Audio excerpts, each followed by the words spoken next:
Well, the master of modern prog is back, and are we going to get, the next big magnum opus from the boys, or are we going to get something that leaves us wanting more? Well, let's dive in and find out. The stage is set, you're going on. The world has come to see your show tonight. No Hill for a Climber by Neal Morse and the Resonance. So, this is a new one.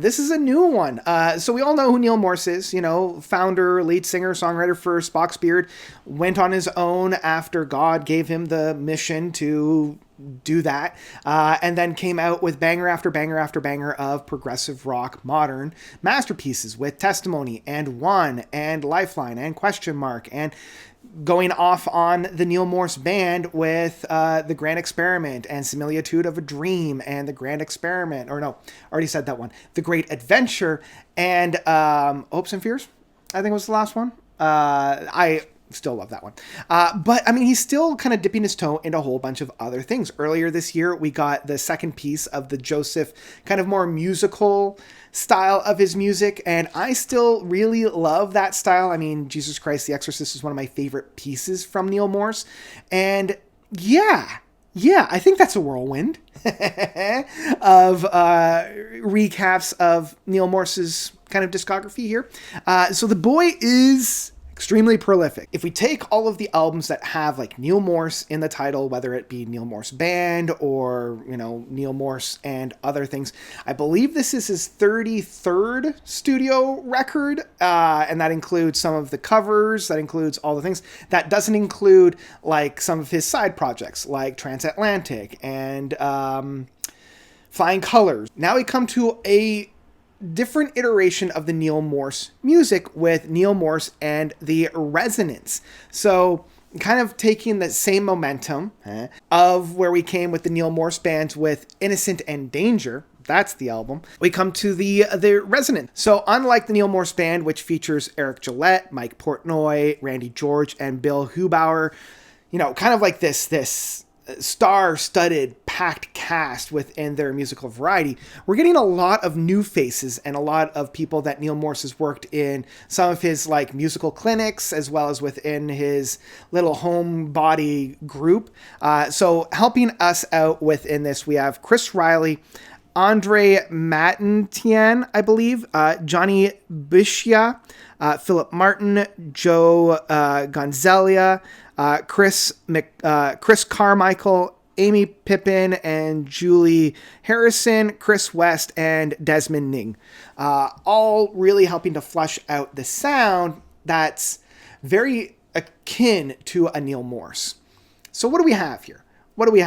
This is Neal Morse's big progressive rock album of the past couple of years, basically since Innocence and Danger. It starts off and ends with a massive epic with 3 tracks sandwiched right between those. And yeah, what we get on the one hand is very stereotypical Neal Morse prog, but there is a little bit of difference on here. The first thing that I really want to emphasize is how much all of the boys, including Neal, really worked to craft the signature Neal Morse sounds from the Neal Morse Band catalog. Like a lot of the harmonizations feel very much like an Eric Gillette or a Hubauer kind of sounds on there. The Randy George bass licks are very apparent on here. The only thing that's definitely lacking, and it's mainly because you can't really replicate it, is the Mike Portnoy drumming. But they do a very serviceable job of creating that rhythm section and the really fun drum network that's found across this record. But yeah, the harmonizations between Neal and the rest of the band here flow very, very well. Once again, Neal has surrounded himself with individuals that help build upon the foundation of his vocal works and really help to support the music that's around it. Neal also doesn't just find people that sound exactly like him. He finds people that help harmonize and flow very well within the playground that he has set up. And this is definitely found with a lot of the kind of smaller tracks, like All the Rage and Ever Interceding, I believe is that one. They feel a little bit more homegrown. They feel a little bit more like this is just kind of a bunch of friends just trying things out. The other thing that's very apparent on this record that hasn't really been present too much on some of his solo stuff up to this point, or at least lately, is just how much Christian symbolism is found on here, especially within All the Rage and Ever Interceding.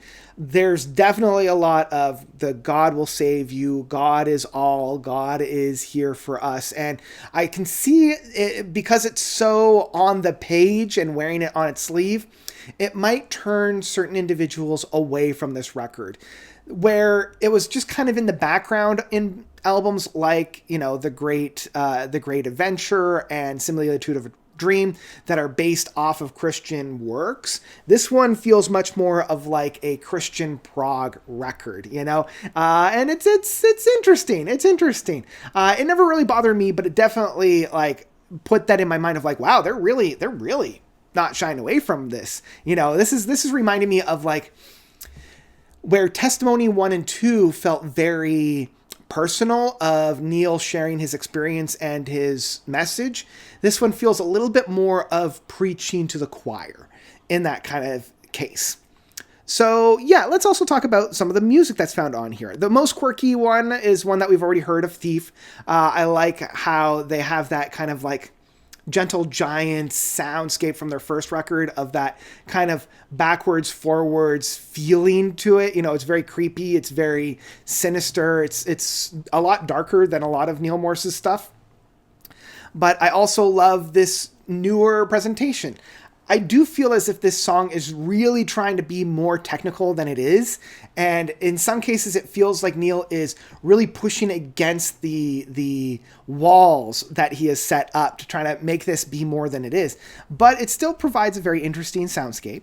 All the Rage, I feel as if it's a little bit of a cookie cutter single for Neal Morse. I'm thinking of things from Momentum and, some of his stuff that he did with Flying Colors. It just kind of feels a little bit same. It doesn't really push the boundaries all that much. And Ever Interceding feels very much like the Neal Morse ballad. It starts off with just the guitar. I do appreciate the fact, and this is something that I'll always tip my hat to Neal Morse, is when he presents himself in this kind of context with a full-fledged band, he's never shy to give the full microphone to somebody else and allow them to really usher the song through. And I really appreciate that within this track. It feels like they're passing the baton from one singer to another singer, and it feels a little bit more fleshed out. But I mean, at the end of the day, it still feels like a Bridge Across Forever, or some of those more ballady stuff that we had from some of his more intimate stuff. I'm not saying it's a bad track, I'm just saying that this feels like it's already kind of been done before, even though I do appreciate, once again, he brings in like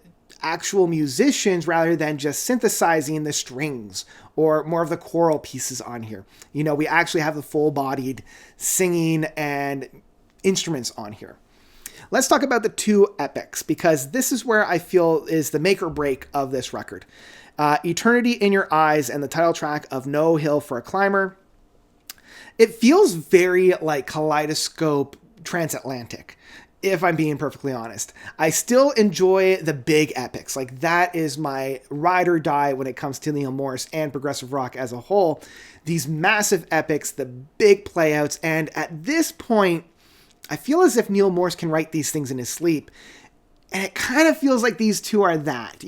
I'm not saying that these are bad in any shape, way, or form. I was just waiting for like those big epic moments to be a little bit grander. I was waiting for those big crescendos, the big buildups, the reintroducing of themes just slowed down and more epic.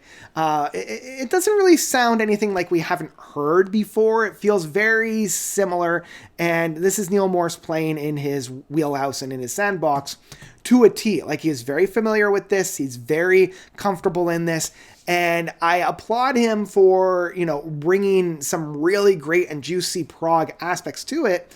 But I was always kind of waiting for it to really open up. It doesn't feel like anything we haven't heard from Innocence in Danger. It doesn't feel like anything we haven't heard from Kaleidoscope, from Transatlantic. It just kind of feels like he took pieces and moments from each of those and kind of put them back into this area here. And I mean, for a guy that's now, 64? Like, I can't fault him for that, because at least he's still able to create engaging and very interesting moments. It's just he's still playing in the same sandbox with the same tools. I will say, For Eternity in Your Eyes, stereotypical Neal Morse, big prog epic. It has the ebbs and flows. It has the moments of the build-ups, the big, guitar licks and guitar solos, then the kind of drop down to a plateau, and then the rise up again, the big soundscapes, the big epic sounds, and it's very satisfying. It left me with a smile on my face. I felt very... it felt like coming home for a person that loves progressive rock and these big epics. It felt very satisfying in that case. And the same for No Hill for a Climber. If I have to be super critical of this, I think they could have shaved off about maybe 3 or 4 minutes from this so that it's not 28 minutes, but rather, 24, 25 minutes. Because I don't think that big final epic needs to be as long and drawn out as it is. It's like, okay, I get it. You've made your point, and I love the fact that it's this big epic sound. I don't know if it really warrants this level of grandiosity. It's like, okay, even for a guy that loves prog like this, even I'm like, okay, we can bring it back just a little bit. It's still a very satisfying conclusion and a very satisfying epic to this record. But again, I have to reiterate that I don't think it does anything new. It doesn't really provide anything that we haven't already heard before. So if you're coming into this hoping for, a big game changer or something that's really going to knock your socks off, I was waiting for that same feeling that I had with Similitude of a Dream, where I was just like, oh man, we're getting some big epics, some meaty playouts, and, some recontextualizing of this same sound. It's like when all you have is a hammer, everything looks like a nail. It's like, okay, when all you have is prog, everything sounds epic. It's like, okay, but so I can see this itching the scratch for a lot of people, but I don't know, just know what you're getting going in. So in the end, wrapping this all up, No Hill for a Climber really satisfied my prog need this year, because we haven't really had a lot of the big epic progs yet this year. We've had a smattering here and there, but for that big 20+ minute epics, we really haven't had a whole lot. So I love the fact that this album gives us a 2-shot, and it just fills me with a lot of joy. But that's about it.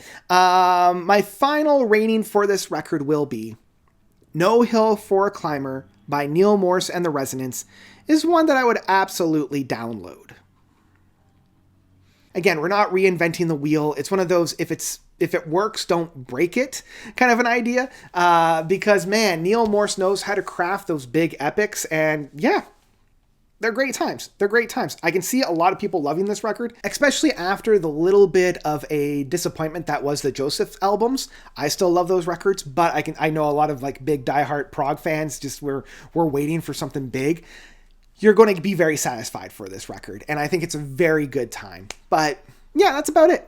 And that's what I've got for No Hill for a Climber by Neal Morse and the Resonance. What do you guys think about this record? It drops on Friday, so get ready. You're going to have your prog very satisfied. But yeah, once it drops, let me know if you loved it or if you hated it by commenting down below. That's where I'm going to leave you guys for today. So thank you all so much for watching. As always, you guys are definitely the best. And until next time, notes out.